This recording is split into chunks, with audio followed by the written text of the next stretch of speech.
let's get started and see what actually happened.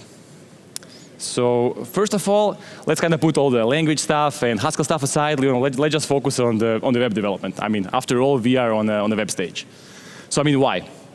So why, after like in this year and age, like why create a new web framework? Like everybody knows, like they're always coming, popping up, left and right, popping out, and kind of it's a joke already.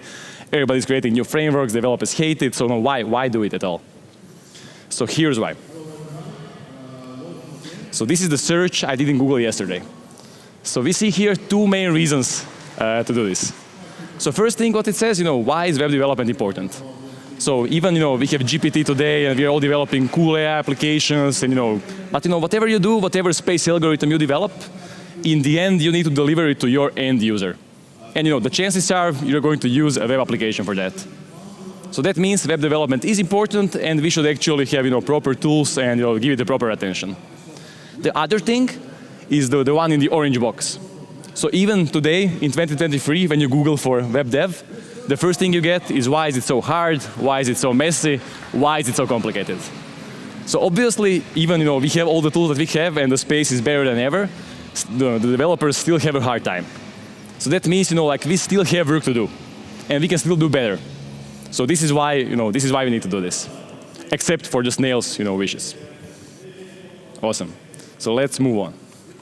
Okay, I believe everybody's here quite familiar with web frameworks and that part, but what about DSL? So let's maybe do like a quick show of hands. Who has heard of a term DSL in the context of programming before? Okay, nice, quite a bit. Okay, but let's still do a quick intro to it. So even if you haven't heard of the term, you probably use a DSL every day.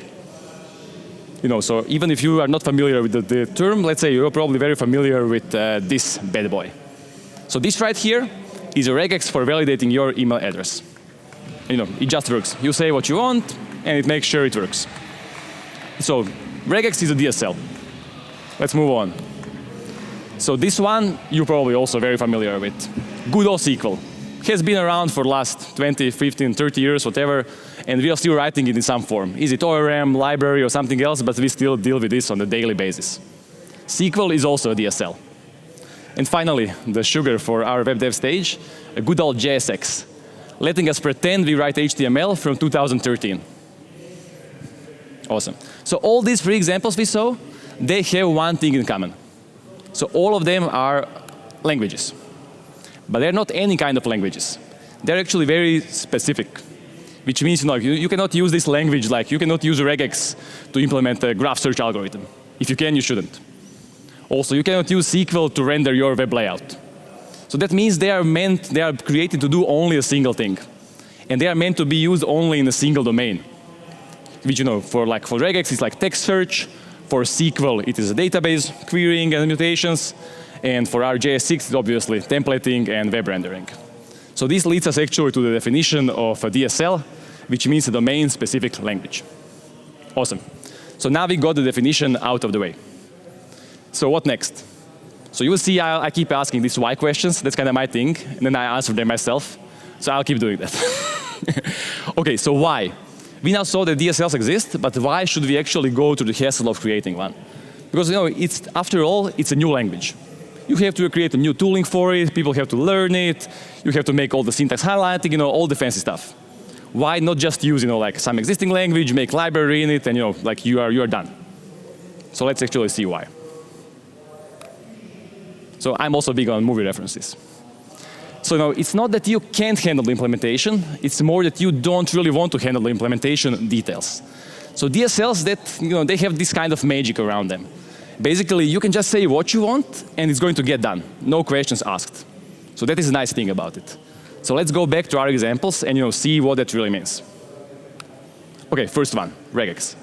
So what we said here, you just describe what kind of pattern you want to match, and that's it. So you don't know the order it's going to be executed in. You don't know which algorithm is the regex using. You don't know what it's actually doing. You just know this is going to get done. So let's now imagine there weren't any regexes. You had to use JavaScript for this. So this is the kind of code you would have to write. So if this before was saying what you want, then this is definitely saying how you want it done. So for example, first you have to split it by @, you have to see the length, you have to check the domain. So this is super, super specified here. And imagine writing regex in a single line and writing all of this. You have much more space for mistakes. Cool. Let's move on. Then this one is super interesting. SQL. So here again, you just say what you want. You don't know what's happening under the hood. But what's actually happening is that there is a thing which is called SQL, like engine has like a planner thing. So what happens when you specify your query? SQL planning part comes and sees what you want. Okay, so you want this data sorted like this, organized like this, and it goes inside and sees, like, finds the best way to execute it for you. Like, okay, I first have to go to this table, then I will go to this index, and then I will do some searching and sorting. So it's almost like a route optimization problem, and it's very cool. And basically, again, like you wouldn't want to do all of it by yourself. I mean, also this changes. Whenever your database size changes or your structure changes, this is going to be changed. So it's almost like having like a senior engineer sitting in your SQL engine and doing all the smart stuff for you. You're just asking questions. And finally, our good old JSX. Again, I'm sure you're pretty familiar with this. But you can either write this, or if there weren't for JSX, you will have to write this. Like you have to do all the library calls and you use all the nice HTML syntax. And this is kind of manageable now, but imagine having a bit bigger structure. Like that would really become, bigger tree. We are not aware that we have with this. We don't care that we have a virtual DOM which is updating itself on the client. Like we don't know all of this. We are just writing HTML and we are happy. Cool. So this is why. First reason for DSLs. Why DSLs? Say what you want, not how. You don't care about the implementation details. You just want your stuff done. Okay, there is also like another cool thing about DSLs. So let's imagine like two stories. Like we are taking one SQL developer from 20 years ago, and we teleport him, to today. And we show him our cool SQL code today. And chances are he's actually going to be quite familiar. Like, oh, there is some new syntax, some new keywords, but kind of the structure looks similar. He's going to be some new best practices, but okay, he'll probably catch it up and be productive in a couple of weeks, maybe months, I don't know, but he's going to be fine. But now let's imagine the other poor guy. We take the web developer from jQuery time and we bring him today and show him all the stuff that we have today. So first, he's probably going to get like shit scared and probably try to run away. Then he'll use jQuery. Everybody's going to make fun of him. And finally, he will become a database administrator, right? So that's how it is. So that is also another reason for DSLs. And it's right here. So good DSLs are like Kino reefs. They age really well. And the main thing is what we described before. It is what, not how. Because we are just describing what we want. And what we want from our database is the same 20 years ago, it will be almost the same 20 years in the future. So this doesn't really change. Of course, there are going to be details, but the same structure is going to stay the same. So that's another really cool part about DSLs. Okay, now let's get back to our main topic. As you know, we wanted to marry these two concepts. We know now what are DSLs, like what is, some cool things about them, but we are back to our web frameworks now. So how do we marry these two concepts? So we said DSLs are really good for some domain which is quite easy to say what you want, but you don't really want to deal with the complexity of how you want it. Kind of sounds like web development, right? So this, this seems like it might be a good fit. So let's see how we could actually go about kind of marrying these two together. So the thing we are going to be doing next, so we are going to be doing some imagining. So let's try to imagine some of the features of web development and see how we could shape them in a DSL way and what benefits we could get from there. So I actually have one particular example, one feature in mind. I'm sure you're all very familiar with it. It's like a super scary thing that like many developers have lost their hours, if not lives, on it. I think you all know what is it about. So I will just get into it. So it's this bad boy. The good old SMOT, or authentication smog. So for myself, every couple of years, I have to re-implement authentication on some project, and I'm just lost. It always looked simple from the start, but then you realize like there is a ton of new libraries, like should I use JVTs or cookies, how do I handle sessions? There is always a new best practice, and I just have to get on the speed on everything. So just given on how we described it, this might be an interesting case for a DSL. So let's check it out and see how we could do it. So we'll just do some, we just start from the blank page, and let's try to imagine how we could use a language, like a simple language, to say just what we want. Let's just focus on saying what we want, not how we want it done. Okay, so me being a web developer, I'll try to start with something which is similar to JSON. We just have our auth. We say, OK, this is going to be a space for specifying our auth stuff. OK, this is what we want. Next thing is probably going to be, like, you'll want to provide some methods to your user, to be able to log in or sign up. OK, cool. So let's say you want to use username and password, and we want to provide Google also as a method. Is there anything else we need? Let's add a couple more things.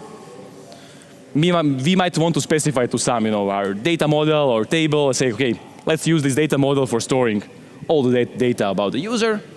And for example, we can also add some behavior settings. If authentication is successful, let's go to homepage or dashboard or whatever is the main thing for your app. OK, so we have this in place now. And this is just saying what we want, not how we want it done. So can this really work? Actually, I have a working example. So let me show it to you how it works. Opa. This side. OK. So here it is. Here's a bit more details on it. Let me just see if it's visible. Zooms in, nice. And disregard this part. OK, so here it is. So this is pretty much the same thing you saw just a little bit before. We have our auth, we define our methods, and it's a bit more things, but pretty much the same stuff. And now let's try to run it. Let's go to our code, to our application. I built a special one for this. And let's do it. Let's log in with Google. Nice, I log in. And cool, my application is here. I came to Shift, I'm having fun, and I'm showing you auth. So let's keep doing this. OK, this works. But let's say now I want more stuff in my auth. Let's say I also want GitHub as a method. Let's go back to our code, and let me just write GitHub, right? So what's going to happen? OK. We go back. Oh, now we have a GitHub button here. And let's see if it works. Yep. Oh, OK, we have to refresh it. It's here. And basically, this is full stack. So everything works from client, from backend to database. Cool. So obviously, this can work in some way. Now let's back to our presentation and see what else we can do. Going back to this side. Cool. So we tried auth, but what else can we do? What other features can we push into DSL? How about we take a step back and say, like, let's make a concept for the whole app. So we have our app. It's called To Do. And let's give it some title. It's my Shift To Do app. Its database is going to be Postgres. And now we embed the same old thing as before. OK, so we have this. Sounds so good so far. Cool. We can also define maybe some data models. We call them entity. I call them here. So it has some ID, some fields, and similar. But now let's try to do something else. Let's try to do a page. So we have a page, and we say, OK, this page should live on this route. But how do we specify the view? How is the page rendered? What is on the page? So that's kind of where it gets tricky. So we have two options. We are inventing a language, and we can do whatever we want. So are we going to invent our own language for this? For specifying how our page is rendered? We can. But is it really what we want to do? Like, is there maybe some other tool which is better suited for this, and that we kind of know already? So I stand corrected on my previous meme. It's not all the features, DSL, it's some of the features.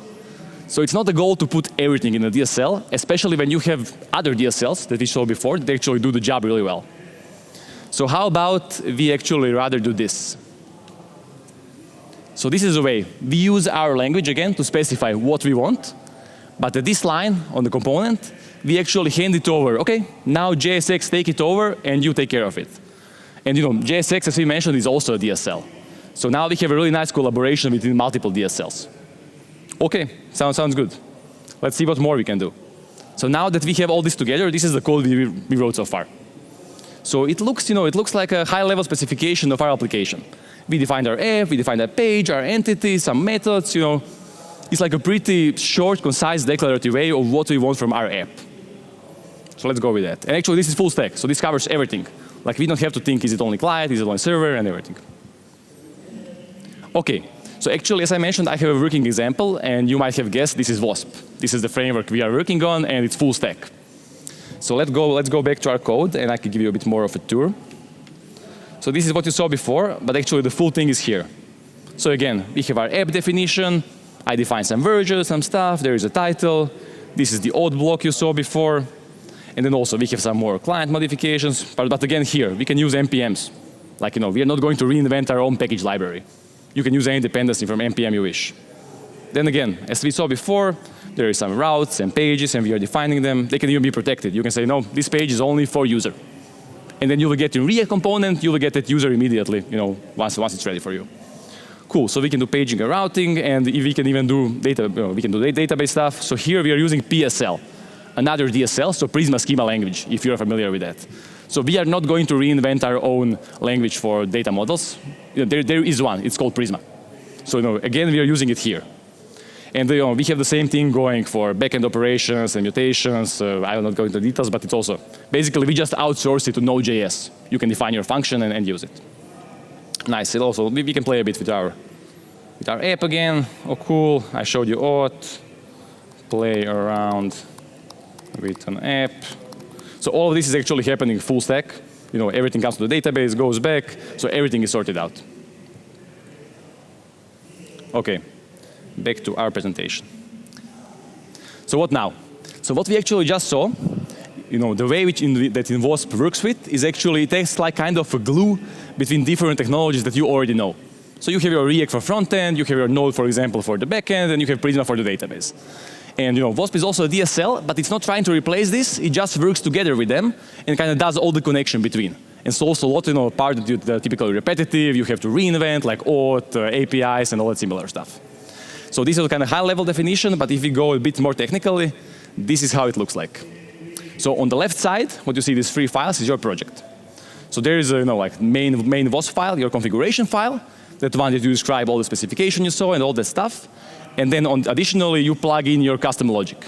For example, here in JSX and Node and similar. And then we have this thing that was written in Haskell, our WASP compiler. So what happens here, compiler gets all this information and kind of acts like a SQL planner we saw before. It sees everything that you want to do. It knows all of your requirements and then decides which code to generate on the right side.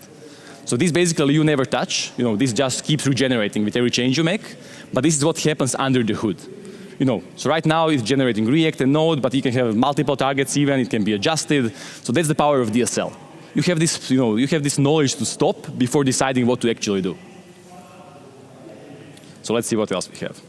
Interesting part to show you is actually what I said what was generated. So let's check it out a bit in our code. Okay, so let's go here. So this is a hidden folder right here, .wasp.out. So this is what happens. What is generated from this file and a couple of other files we saw is we have whole database code, server code, and web app code. So for example, if we now check our server code, so everything is here. Let's go to source. Let's see auth stuff. So for example, all of this is created in Node for auth stuff. We have different providers, configuration, local, auth. So all the setup is made here. Nice. Similarly, it's done for the client. Let's go to our web app, migrations, our web app. Again, for auth here, we have forms which are done for you. We have helpers, pages, the whole initial logic, types, and similar. So all of this, if it weren't for this, you will have to write by yourself if you are going to roll out your own auth. Okay, so let's go. And one more cool thing that one of our colleagues just developed very super recently, we can have a nice visual representation of what WASP actually knows. So it's right here. We just imagine what we saw in the file. So this is what WASP sees.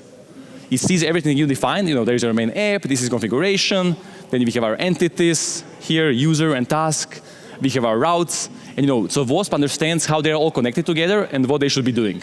It knows those concepts because it's specialized for web application development. So let's go back. Oops. Nice. What else? So today we still live pretty much in the how world.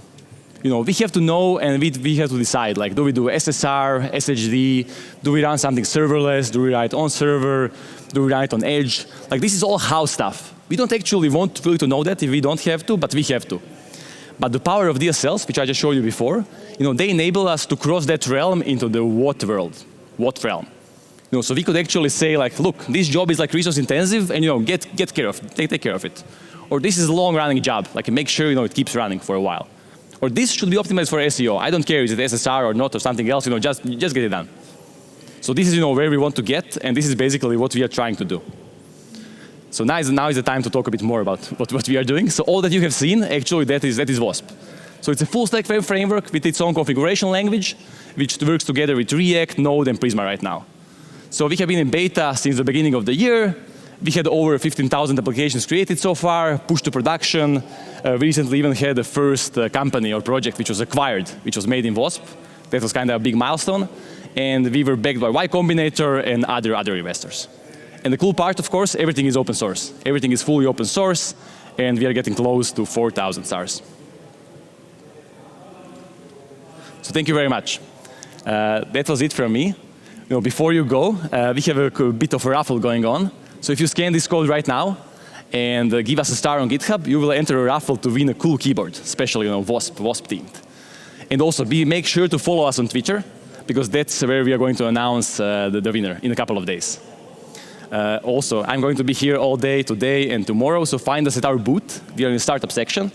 We have a cool arcade you can play, get into raffle, or if you want to fight me about frameworks, say me everything that I need to know, just find me and I'm happy to meet you. That was it. Thank you.